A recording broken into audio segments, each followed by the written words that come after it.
Monday. Arguably the most hated day of the week. I'm pretty sure most of the population wakes up dreading to see those cursed 3 letters on their alarm clock. Going from solace to suffering in a single day isn't easy, and it's the same for me as well. By Sunday, I usually have my week's case dealt with. Those last few hours of dying light are usually the only moments I can relax, and so I do. At least until the clock strikes 12, signalling the onset of Monday. Another week, another face to worry about. Needless to say, Monday morning blues hit pretty hard for me, and last week was no different. As per my weekly routine, I wake up as soon as the clock strikes 12. I just sit in my bed for a moment, taking in the dead of the night.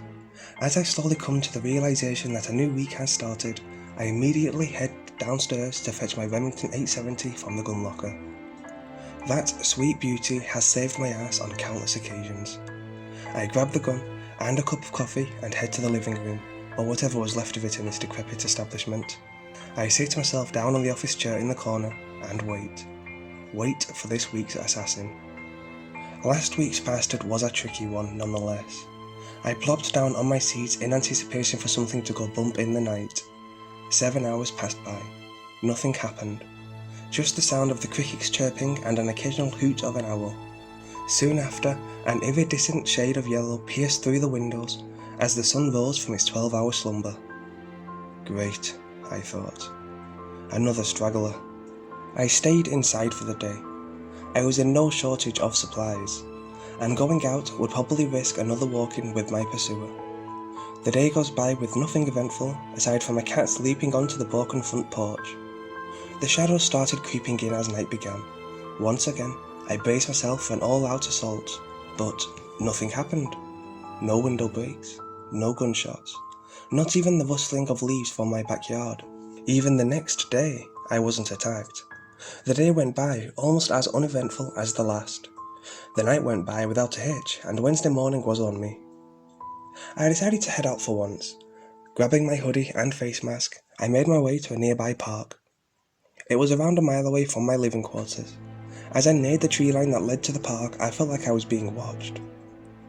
The trees around me seemed to resonate hostility. I picked up the pace and entered the premises, eventually finding a good spot to sit down. A chilly breeze blew past me. The sky grew darker as the minutes passed by. By the time I was ready to head back home, there were around 10 people left. I sat there for about 20 minutes clearing my mind. The place was so quiet and peaceful. If only it lasted though. I heard footsteps approaching me from the front. I slowly looked up and met my gaze with the man walking towards me. His gait boasted immense confidence, unlike his slouched posture. He stopped 6 feet away from me. I glanced at his eyes, wide open and filled to the brim with insanity. His sclera were filled with intricate webs of red veins, as if he hadn't been sleeping for days. I locked eyes with him. Neither of us uttered a single word. This intense stare-down carried on for no less than 5 minutes. Me not sure of what move to make, and him itching to drive that kitchen knife in his back pocket straight into my chest. Lucky for me, there were still around 10 people in the park. Obviously, this guy was careful about eyewitnesses. I waited some more, fearing a wrong move would seal my fate. The guy in front of me flinched for a second, as a soccer ball bumped into his leg. Some kid was running our way, trying to retrieve the ball. This was it. My ticket's out of here. I vaulted the bench and started sprinting towards the woods behind the park. The rapid thuds coming from behind me confirmed that my assailant was in hot pursuit. I just had to outrun this guy and get back to that excuse of a house I had. Trees zoomed past me as I seemingly drew closer to my territory. The guy behind me had not let up though. Silence echoed through the forest. My ears seemed to completely tune out the ambience and divert their focus to the footsteps who seemed to ever so slightly gain on me. I looked up in desperation, and there it was, that old, dusty, abandoned house. I had left the door unlocked, and it played to my advantage. I knew that I might have around 10 seconds to turn around and lock the door. Everything seemed to slow down around me as I grabbed the doorknob and burst open the door. Turning around as fast as I could, I slammed it shut and deadbolted it. It took me a moment to take in everything that happened. The guy's face was inches away from the frame. He probably took a hit when I slammed it shut. I had no time to spare. I grabbed my trusty firearm and headed for the attic. I pulled the ladder down and climbed it up as fast as I could. After sealing the entry hatch shut, I sat down to catch my breath. The attic was dark and cold. It seemed as if nobody had been here for a decade or so. You could probably run into a cobweb every 5 feet or so. I got down on my knees and crawled around, trying to locate the 3 loose floorboards that caved in if anyone stepped on them. Those 3 floorboards were the last of my rapidly dwindling escape plans. I heard a crash downstairs. Of course, he'd break the glass, I thought to myself. I grabbed my gun as I heard footsteps shuffling around the living room. They went from room to room, getting closer towards the attic. My attacker ascended the staircase and continued his search for me. It was only a matter of time till he got to the room furthest from the stairs, which was connected to the attic. I grabbed a bunch of rope and positioned myself near the flimsy floorboards, waiting for him to enter the room. The hatch of the attic was near the corner furthest from the door, and the floorboards were near the door of the room. The positioning couldn't have been better. All I had to do was wait. I heard the sounds of the footsteps nearing the door. My heart started pounding as adrenaline coursed through my veins. The door creaked open. The floorboards creaked as the person proceeded to probe deeper into the room. Judging from the sounds, he walked about 7 feet in and stood near the broken bed frame in the middle of the room. Without a moment's hesitation, I broke through the floorboards and landed hard on my feet. My attacker spun around to face me, his face twisted into an expression of shock. Grabbing the stock of my gun, I charged at him and started bludgeoning him to death. The first strike landed on his head, the second hard on the nape of his neck. I completely lost all sense of reason as I wildly swung my firearm at him. The intruder screamed in pain as I proceeded to beat the shit out of him for another 15 seconds. I stopped to catch my breath. Looking down at the bloody mess I made, I noticed the guy was hardly moving at all. Seizing the opportunity, I tied him to a bedpost. As I was finishing the last knot, however, I felt resistance in the rope. Glancing at my attacker's face, I noticed that he was staring right at me, his face mere inches away from mine. He began squirming vigorously, trying to break free of his restraints.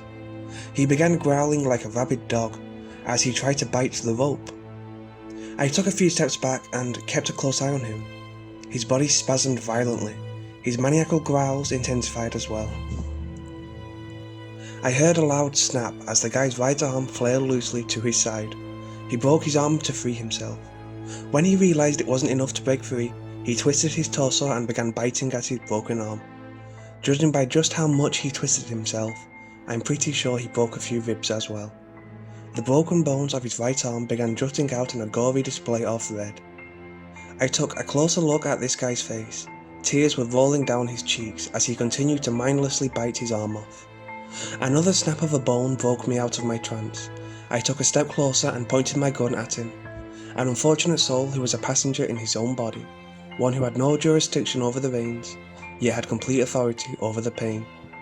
I rested the gun on his head. His stare screamed hatred all over, but there was pain lurking deep within its chasms. I pulled the trigger and put him out of his misery. Trampling over his lifeless remains, I headed downstairs towards the living room, where I kept a calendar I stole earlier this year. Thursday, Friday, Saturday, and Sunday. I had 4 days of complete peace. Letting out a sigh of relief, I decided to head down to the river to take a nice, long, refreshing bath. Life's pretty tough around the parts, especially if you're me. Most people drag themselves out of bed just to grind hours at their jobs. For me, it's a game of hide and seek with a being whose identity I have no knowledge of. My house, if you can call it one, resides in the middle of the woods near a small town. Of course, for my own safety, I won't be mentioning the details of my haunts. From what I could deduce, this giant wooden shack belonged to some guy named Robert Speedwagon. Based on the locals' information, he was a lifelong bachelor who died of a heart attack at the age of 89. For reasons unknown to me, this house of his was forgotten and left to rot out in the elements. It ain't much, but you really don't have a choice when you're on the run from both the cops and a randomly chosen assassin every week. To be fairly honest though, it isn't that bad. I got my basic needs accounted for. The river, 300 yards away from my house, provides me with all the water I could get. I'm not sure if it's completely safe to drink, but I make sure to filter and boil it before consumption. I haven't gotten sick yet, so I'm assuming it's not a problem. As for food, there's fish in the river, an apple tree in my backyard, feral hogs in the woods. Those are more of the last resort though, since I usually get by with the supplies I steal on a weekly basis, even enough to satisfy my coffee addiction. I even managed to get some electricity, and use a smartphone with a few solar power banks I stole 3 months ago. If you're good at looting and resourceful enough, chances are these conditions wouldn't even faze you. I've gotten used to it by now, and with the predicament I'm in, this is the best I could ask for. But it wasn't always this easy. I almost got stabbed to death on a water refill run by the local baker when it was his turn to kill me. Some kid strangled me in my sleep because I was too careless to lock the windows. I wouldn't be alive if it was a grown man or somebody I couldn't overpower. And don't even get me started with my gunfight with the seasoned Marine. That one took a big chunk of the east wall of my base. It took me quite a while to balance my on-the-run survival and the monster of the week nonsense I'm dealing with here. Even now, I'm still not sure if I have my situation completely figured out. How well my week goes depends on who my killer is. On the rare chance my killer is either very young or very old, they don't even make it to my location in 7 days, much less attempt to kill me. I had a case like that 4 months ago, where some family's toddler, living in the town nearby, was my killer. The pipsqueak tried to make it out of his front porch for 7 days, only to get dragged back in by his mother. They eventually took him to a psychiatrist on Thursday, and I didn't even have to lift a finger. Usually, my killer of the week is someone within 150 miles of my location on the Monday of that week. Sometimes, they don't even make it to me by Sunday. After the clock strikes 12 on Sunday, another person becomes my killer. Okay, this is getting pretty confusing, so allow me to explain how all of this started and how my life spiraled into hell leading me to my current state. Let's wind the clock back about a year, maybe add a few months, when I was in my senior year of high school. I used to be part of a normal family, my parents and a younger brother. I had a few friends and used to attend school like any kid would, and just like any kid would, I also got kidnapped as well. February. As per my daily routine, I was walking back home from school. It took me about 25 minutes to get back home, 15 if I rushed. This day though, I was taking it pretty slow. I remember blacking out somewhere near the desolate side of the neighbourhood. As for where I was taken, I still don't have a clue. I woke up in complete darkness. Still dazed, I tried moving my hands around. They didn't budge though. My wrists were tied down by what seemed like leather restraints. I tried to move my legs to no avail as well. Panic started to cloud my mind as I realised I was tied down to some inclined bed. The darkness provided no information regarding my surroundings. I waited for my eyes to readjust. Suddenly, I heard sobbing from my right. I turned my head to see what was going on. Through the darkness, I could make out the outline of another inclined bed with someone strapped onto it, although I couldn't make out any features with the lighting conditions. Without even thinking it through, I whispered to the person, "Hey, you there?" The sobbing immediately stopped. Who's there? A panicked but soft voice responded. "Where the heck are we?" I asked. "What is this place?" The voice choked up for a moment, before continuing to sob while answering my questions. I don't know," he cried. "She comes in here and takes one of us. She does awful things with us. I don't want to be here anymore. I don't want to get hurt." The voice continued to break down into utter sorrow and hopelessness. He stopped for a moment to weep some more. I was speechless. What was this place? What happened to this guy? What's gonna happen to me? A million thoughts flooded my mind, sending a chill down my spine. Just then, the voice resumed talking. I don't want to end up like them," he said in the most dreadful tone possible. I didn't know what to think of it. I snapped out of my thoughts, realizing that my eyes had adjusted to the darkness a bit. I immediately scanned my surroundings. I could make out the 3 walls to my front and either sides. I didn't have the mobility to look behind me yet. My eyes ran along the wall in front of me. There seemed to be a few cages leaning against the walls. I carefully examined the cages. There appeared to be humans in them. They showed no signs of movement. They simply sat against the cell walls completely motionless. I glanced towards the cage close to me, and that's when I realised this person was staring right at me. I'd be hard-pressed to call this thing a human. It was a humanoid, but barely. This thing had sunken black eyes that seemed to stare right past me. It had no lower jaw, or rather, had it completely ripped off. The lower part of its face and neck seemed to be covered with scar tissue. Instead of a nose, there was a single giant slit. The torso was filled with even more horrors. Imagine an open cavity with all the organs intact and working. You could see the entrails twitch ever so slightly. And the worst part, there was movement near the thorax. This thing was still breathing. It was alive, or functional at least. This was just a start though. As I glanced around the different cages, I noticed a variety of abominations contained behind those rusty bars. There was a giant bulky humanoid whose face stuck out of its massive stomach. Another had arms jutting out all over its body. Its entire torso was covered disproportionately with appendages that contract every 5 seconds. I couldn't believe what I was witnessing. Fear clouded my mind as I stared at another cage, which held a giant blob of organs and blood, which seemed to throb at the same frequency as my adrenaline-fueled heart. Something surfaced from the half-clotted blood plasma which formed the thing's body. A liver, or at least I thought it was. The massive chunk of cells fell down to the ground, making a gut-wrenching sound. It took me everything I had not to puke. I don't want to be like them, came the guy's voice. She's gonna turn us into them. I had no idea of what was going on, but I was trying not to panic. I tried tugging on my restraint, but it was futile. The one around my left wrist seemed a bit loose, but I didn't have the mobility to pull it out, since my torso was strapped down too. It seemed like there was no way I could escape. A loud crash came from behind. I tried to turn my head around, but I couldn't move. I heard footsteps, followed by a scraping sound, as if a heavy, broken door was being pushed out of the way. A cold, malicious aura spread throughout the room.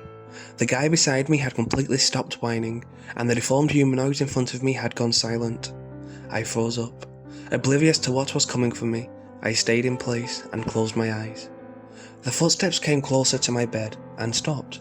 I felt a cold breath on my face. It was putrid beyond anything I could ever imagine. Even holding my breath had no effect on the disgusting stench inches away from my face. I didn't want to open my eyes. I didn't want to witness whatever demonic entity lurked just beyond the confines of my eyelids. Unfortunately, I had to let up. It felt as if I had no authority over my senses.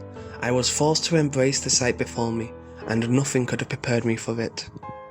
2 bright green eyes, completely open, as if there were no eyelids to bound the vast malevolence they contained. A crooked smile filled with yellow teeth. Some chipped away in irregular ways, making them look like serrated knives waiting to dig into my flesh. Her cheeks cut open from the lips to amplify the magnitude of her vicious smile. She was bent over me, with her hair dangling all around my face. They felt rough and scaly, almost resembling snakes. She continued to stare at me for a solid minute, before lifting her head back up. She wore a dirty white gown, kind of like those cliché ghost girls in movies. Her nails were sharp and pointy, and her skin was dry and pale. She looked too dead to be moving around. I blinked my eyes once, and she disappeared. It took me a second to realise she was gone. I panicked and jolted my head around, trying to make sense of the situation. I turned my head to the left and froze. There she was, an inch away from my face, staring intently at me. I screamed and started thrashing around violently, trying to break free of the chains that bound me. She walked around to my right side. I stopped squirming and paid attention to her whereabouts. As she made her way to the other side, she drew out a big cutter blade, all the while giggling like a psychotic grandma. "We have a new playmate," she muttered under her rancid breath. She rested her cold, clammy arm on my chest and tore open my shirt. "Let's see," she said, not averting her gaze for a single moment. "You are number 420. I couldn't do anything but stare as she slowly started cutting into my flesh while laughing her ass off. Her strokes began growing more frantic and violent, and all I could do was scream and cry. Even with all my screams, her laughter drowned out my voice and echoed around the room. She was carving some weird symbols on my skin. I felt my own blood dripping down from my chest onto the bed. My vision got blurry as tears flooded from my eyes. 40 seconds went by. She stopped, but the pain never did. My wounds felt like they were burning, even to this day. This crazy woman then turned around and made her way to the guy beside me. I managed to get a good look at him. He was probably around 5 years older than me, had a mohawk and a goatee. The most terrifying feature, however, was the bloody scars that covered around 60% of his skin. This woman clearly did a number on him. He didn't dare utter a single word though. He just lied there on his bed, shaking with fear.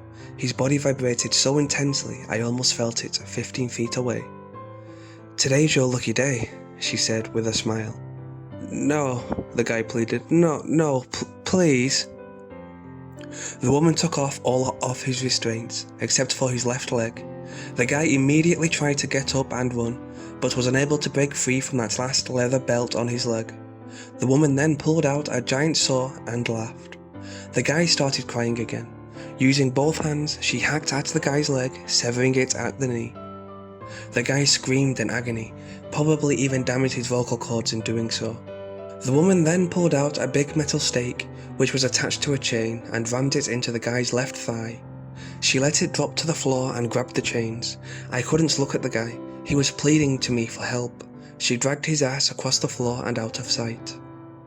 It took me quite a while to register everything that went down.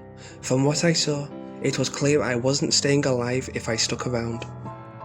I had to get out of here. With renewed vigor, I once again began pulling at my restraints, trying to break free. 10 minutes passed, but it didn't budge. The cuff around my left wrist was still fairly loose, but not enough.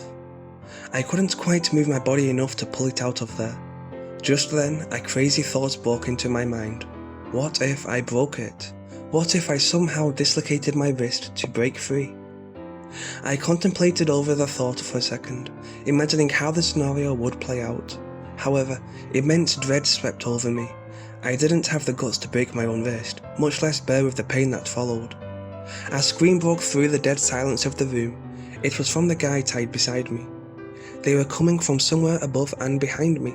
His screams were audible for a few seconds before being completely swallowed by the most demonic bout of laughter I've ever heard. Now my blood was pumping. I looked at the cages in front of me.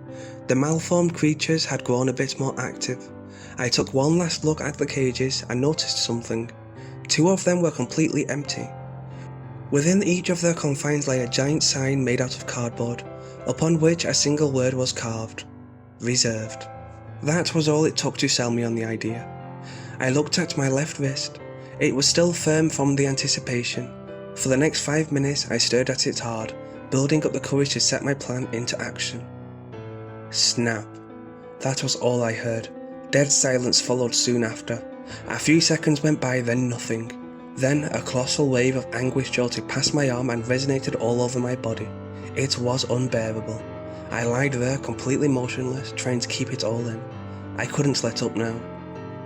One scream and she'd come barreling down to get me.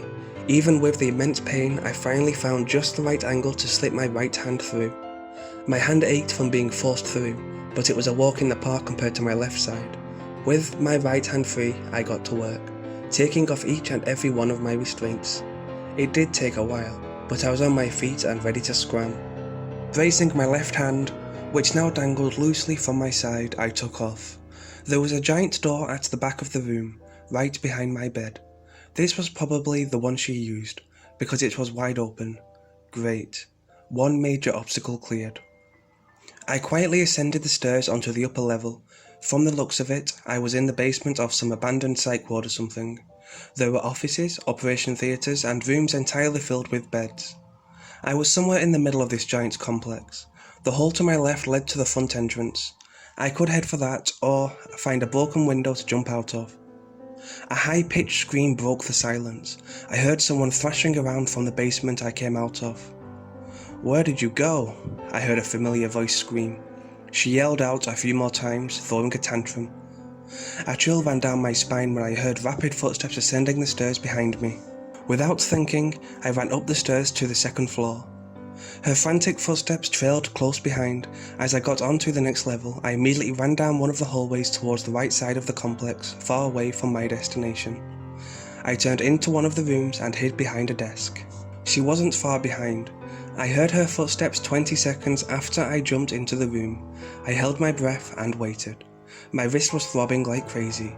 I felt as if I would die from the pain itself. Her footsteps slowly walked past the door and continued deeper down the hallway. I waited for 2 minutes to play it safe. After I was sure she wasn't around, I carefully made my way back down to the ground floor, where the entrance was. I would hide every time I heard something near me and hold my breath. I found a broken plank in one of the rooms and decided to keep it with me. This continued until I reached the bottom of the stairs. I tiptoed past the hall and turned the corner.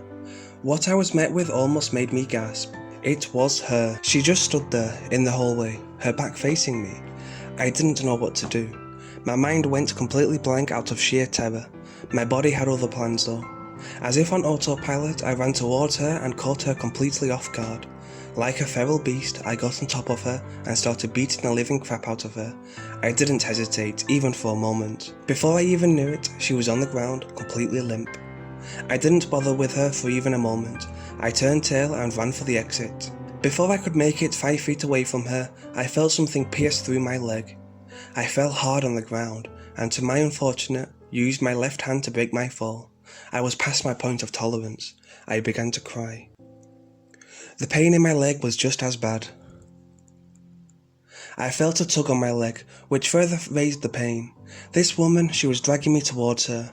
The giant stake was embedded deep in my leg. She dragged on the chains till I felt a cold hand grab my foot. I started panicking. She slowly crawled her way onto me. With one swift pull, she yanked the stake out of my leg.